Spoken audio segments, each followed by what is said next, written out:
In front of me is Asus ZenFone 12 Ultra, and today I would like to show you how you can set up face unlock.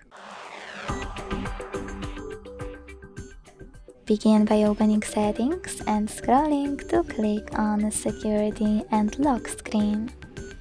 Then scroll again to tap on face recognition and enter your current screen lock. Scroll all the way down, hit next, keep your face in frame and follow all of the instructions from your screen.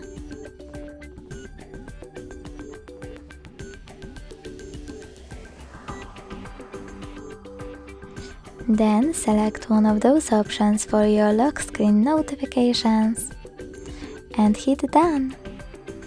Now you need to hit turn on at the bottom right corner and go back. So when I switch off my screen and turn it back on, I can start face unlock is working properly. Thanks so much for watching. If you enjoyed this video, leave a like, comment and subscribe. Bye!